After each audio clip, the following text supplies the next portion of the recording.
Hello and welcome back once again to After the Credits. So I'm not going to bore you with all the normal opening entry stuff. Let's just get right into it. Today we're talking about Patriots Day. So what do I think of Patriots Day? I don't know, I'm kind of mixed on Patriots Day. I didn't hate it, but at the same time wasn't really my cup of tea, I guess. For those of you who don't know, it kind of covers the 4 to 5 days following the Boston City Marathon bombing, what the police and the FBI went through to track down the two guys responsible. You know, it kind of fills in like what happened that wasn't covered by the media, and even at like some points the media stopped covering certain things as far as I remember. So it kind of shows you like how everything wrapped up that you might not have seen on the news, even though it does use actual like news footage from when all these events were happening, but I honestly don't remember seeing a lot of this footage. It could just be that I checked out at that point because I didn't hear anything about it for a day or two and kind of figured that it was one of those things that eventually they would talk about once it wrapped up. And I guess I kind of missed the ending of it originally, but now I get to see everything I kind of missed through this movie. The opening of the movie is a little odd because it jumps around into all these different people's day-to-day lives. Like we start out with the Mark Wahlberg character and we're introduced to like him being a cop and what he's going through and all this stuff. And then we like jump over to this Asian kid and at first you're like, okay, I don't see how he's really involved in this.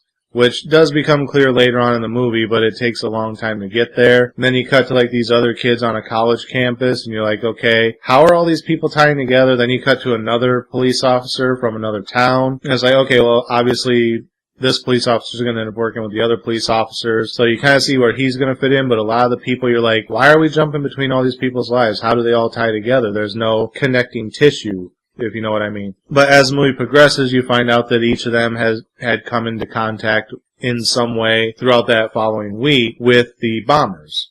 So that's how they all tie in. So of course, Mark Wahlberg is working the marathon. The bomb goes off, or the two bombs go off, sorry. And everyone's like rushing around trying to help everyone and get everyone's medical attention and whatnot. And then it kind of goes into tracking down the guys who did all this. And of course the FBI gets involved, and at first they're like, well, whose jurisdiction is it? And one thing I will give it credit for is it realistically depicts jurisdiction. It doesn't have the cops and the FBI fighting over whose jurisdiction it is like you would see on like CSI or any of that type of stuff where they're like, this is my jurisdiction because this happened. No, it's my jurisdiction because this happened and all that stuff. It's just like, well, are you taking it or are we? The FBI guy basically says, unless we're ready to call this terrorism, it's still your guys' investigation, but if we find any links to terrorism, we'll take it over. Police are like, okay, cool. So they do a little bit of investigation, and once he sees like the makeup of the bomb and everything, he says, okay, this is definitely terrorism, I'm gonna have to take it. Okay, cool. We'll still help you out however we can. And the FBI still works with the local police department because at one point he calls in Mark Wahlberg's character because they're trying to recreate the scene in this command center that they have. They kind of have like this map laid out on the floor of all the streets and everything, basically a city map. And they're like, okay, well, we have the bomber on this camera, so we want to backtrace his steps and try to figure out where all he was that day. You know this area better than we do, so if you were coming to this area, what direction would you come in? And who has security cameras that you know of that we might be able to see him on? So he kind of depicts like, okay, well, he could be coming from this way or this way, so check this camera and this camera. So they roll it back like 5 minutes or whatever. They're like, yep, we got him over here. Okay, he came this way. Okay, so from there, check this place. They have a security camera. Nope, nothing there. Oh no, that one's facing the opposite direction. So check this place across the street from there because theirs faces the street. And they like basically roll it back and roll it back and roll it back until they get a good facial recognition of the suspect that they're following, which eventually leads them to seeing that he's with somebody else, so now they start tracking that guy's movements back as well. So now they have basically a timeline of these guys moving in a bunch of different angles and pictures of the guys to try to run through facial recognition, but because of the low quality of the security cameras, facial recognition isn't quite there. So the local police department's like, well, why don't we just release the photos to the media and say, hey, we need help identifying these guys, you know, this is Boston. You know, everyone wants to help out the city, especially in the wake of something like this. Put it out there, someone will come forward with information. And at first the FBI is hesitant to do that because they're like, well, that's kind of tipping our hand to these guys, letting them know that we don't know who they are, and it could result in them going forward with another attack. So we really don't want to do that unless we absolutely have to. And eventually it came down to the point where the governor's like, just release the damn photos, let's find these guys. So then it shows like how the college kids that it showed earlier were involved because they end up having a run-in with the two bombers.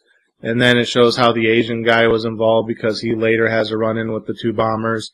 And he's actually the one that kind of helps track them all down.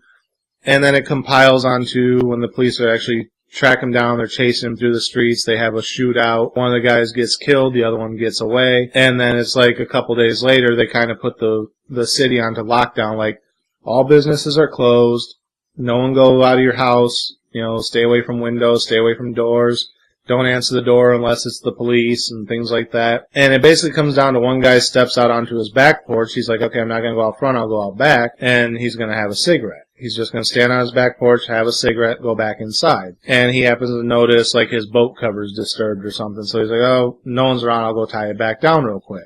And he kind of thinks about it for a second, so he calls the police, and he's like, I was out back having a smoke, and I noticed my boat cover's disturbed. I think there might be somebody in there. So the police show up. Turns out the guy's in there. The FBI comes in, basically kind of swats him out. And that's how they end up capturing that guy. And that's kind of where the movie wraps up. Basically just, they caught the guy, one of the two, or they killed one guy, caught the other guy, he's in custody, awaiting the death penalty or whatever. And that's kind of wraps up the movie. Then we go to some actual, like, live segments where they interviewed the actual people from there, not the actors, who were involved in the bombing and whatnot, and kind of get their take on everything. And even the actual people who are being portrayed by the actors in the movie, you get statements from them. And it just kind of, like, it promotes, like, how Boston, in general, kind of comes together as a community when the chips are down. It's kind of like that same thing, like, with New York, with, like, Spider-Man, where, I think it was Green Goblin or someone was attacking Spider-Man while he was trying to save some children, and all the city people started throwing trash at him. And it's like, you're trying to attack a guy who's trying to save kids, you're a monster, you mess with one of us, you mess with all of us type of thing. And it's basically saying that Boston has that same mentality, which, they're kind of generally in the same area, so I guess that kind of harbors out from there. And it's basically just kind of saying, like, certain states still hold a strong level of patriotism, where the rest of this country is kind of, like, anti-America now. There's still, like, certain places that are like, hey, we may not get along all the time, but we're a family, and you mess with one of us, you mess with all of us. It's kind of that dysfunctional family thing. I can fight with my brother, but somebody else fights with my brother, you gotta deal with me too, type of thing, So it's basically just kind of hammering that point home, and that's why it's called Patriots Day, is the entire city kind of came together under this flag, so to speak, of tracking these guys down because they attacked not just one person, not just a group of people, they attacked the entire city when these bombs went off. And it stresses like how, these bombs went off and everyone wasn't panicking and running around. It was like once everything kind of settled down, the smoke cleared, people didn't just run, they ran over to help. Like, oh, there's somebody bleeding over here, they grabbed their belt and put a tourniquet on, whatever. And it's like even some of the people that had their legs blown off, they woke up and see someone laying next to them who's got damage to their leg, and they do whatever they could to bandage the wounds and things like that before worrying about themselves. And it's just kind of showing that camaraderie that you don't get a lot of places anymore. It's like, hey, if something happens, there might be panic for a second, but once that smoke clears, everyone's down to help. Which, honestly, I wish that was the case in more of America, and we wouldn't have all the damn issues we have right now. But no politics, right? It's kind of hard to avoid politics when you're dealing with a movie called Patriot Day that involves people coming together and uniting, which is what this country needs, but let's stay away from that subject. So it kind of promotes that whole brotherhood mentality, which I appreciate. The only downfall I see to this movie is because it starts showing everyone in their day-to-day lives, and it's like, yeah, they're cops, but they're normal human beings too. They make their mistakes. They're kind of goofy. They don't always take everything seriously. They goof around on the job and whatnot. Unfortunately, when you start with that, and then something tragic happens like this, and then you got the one guy who still tries to make jokes and keep everyone's mind off of things, he kind of comes off as inappropriate. And at the same time, when you have a couple people that are like, in spite of all this, you still make me laugh type of thing, it makes them look kind of amateurish and immature. And it's like, I'm really tired of the movies where the military gets involved just for the point of making local law enforcement seem inept. Like I said, in this, they all work together and everything, but it still kind of makes it look like the Boston Police Department doesn't know how to do their job. Like, when people are running through the marathon, there's like this one lobster guy. He crosses the finish line, but then he like keeps running back and messing with people while they're running.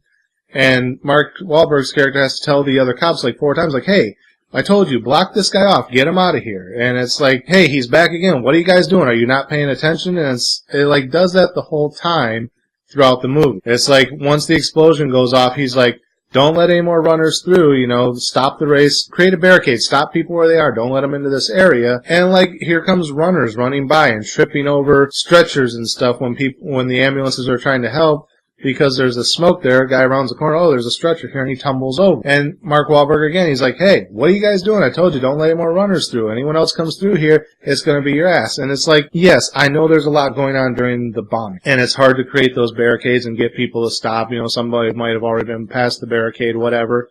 But that ineptitude expands through the entire movie. In the start of the movie, they kick in this guy's door, and Mark Wahlberg goes in and confronts him, and the other 2 cops are just like still standing out by the door when they're supposed to be his backup. And he's like, what are you guys doing, on a smoke break or something? Come in here and get this guy. That happens through the entire movie, and even when the FBI shows up, it still continues to happen. But then like once you get down towards where the shootout happens, they kind of knock it off and start to actually do their job. They realize, hey, this is serious, we need to step our game up and stop dicking around. But in the meantime, why are you so inept every other day? It's like, you have the ability to be a strong police force, and yet you're inept every other day except for 4 days after something tragic happens. Then all of a sudden you guys harden up and lock down and take your job serious. I just hate movies that make areas look inept like that. Police departments take their job seriously. Yes, there's room for goofing around, but at the end of the day, you're still an officer. You still respect what you're doing. So why do all these movies see a need to show everyone as being inept? And that's what I don't get. And it's like, oh, you have to have the FBI come in and rescue you, and then you got the one rogue guy who kind of goes against. No. That's the way it happens in Hollywood movies. This is real life being made into a movie. So why are you depicting all these people who busted their ass to do all this stuff in lieu of this tragic event? Why are you depicting them as being idiots? Like I said, yeah, at the start, I could understand that. But as soon as that bombing happened, that shit should have been on lockdown in this movie. And no, they still play up the goofiness of every person in the police force up to 4 days late before they finally harden up. I mean, it's kind of insulting. I mean, look at the New York Police Department and Fire Department in the wake of 9/11. There wasn't any goofiness going on there. Everyone got in there, get their shit in gear, and got shit done. You didn't have the one little jokey cop on the side who's like, oh yeah, you can go run into the fire, go ahead, So why depict the law enforcement officers of Boston being like that, leading up to, during, and up to 4 days after a tragic event like that? I mean, it's basically the one nitpick I have with this movie, other than it's kind of a bio piece and they're not really my cup of tea. But like I said, it wasn't a bad film. It's not something I normally would have went to see other than to do the review on it. I think I've rambled about it enough. What would I give as far as a star rating? I'd probably say a 3.5. Like I said, it's kind of a bio piece, which aren't really my cup of tea. So normally I would have gave it kind of a middle of the road thing. But it was an interesting story for what it was, even though, again, it's one of those events that I kind of experienced live when it happened, and this would have been like better a few years down the road when a new generation was learning about it. It's kind of like all the 9/11 movies that came out a couple years after 9/11 instead of when those should really be coming out like now or in another 5 to 10 years when a whole new generation who didn't experience it like I did is like, well, what was 9/11 about? Well, here's some movies, watch them. I don't know why they see a need to capitalize on something that happened within our lifetime when we experienced it. So it loses a little bit for that. It loses a little bit for the ineptitude of the way they make the Boston City Police Department look, at least during the first half of the movie. But overall, I like that the FBI wasn't all jurisdictional. They actually continued to work with them. They weren't willing to take over jurisdiction until it was proven that it was terrorism. But then again, you still had like the one FBI agent who's like, oh, I don't want to release the pictures because that could tip them off. And it's like, release the fucking picture so we can find the guy, So, again, you got, like, the one inept FBI guy. Why? Yes, they do certain things for protocol reasons, but that doesn't mean they're inept. It means, hey, protocol says we gotta do this.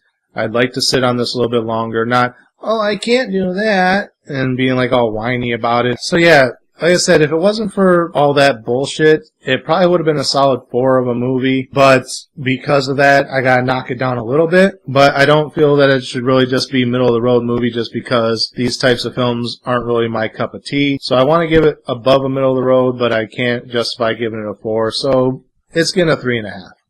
If it sounds interesting to you, you want to learn more about the Boston City Marathon bombing and what went on leading up to the capture of the suspects, check it out. You might enjoy it if you like bio pieces like that. Otherwise, if you're not into that, skip it. If you don't care, skip it. But if you don't care, what kind of person are you? So that's it for this episode. Again, as always, thank you guys for watching. Remember, like, comment, subscribe, share the video. The links are down there in the description. Click the bell up there. Make sure you get notifications every time I post new content. And until next time, we'll see you after the credits.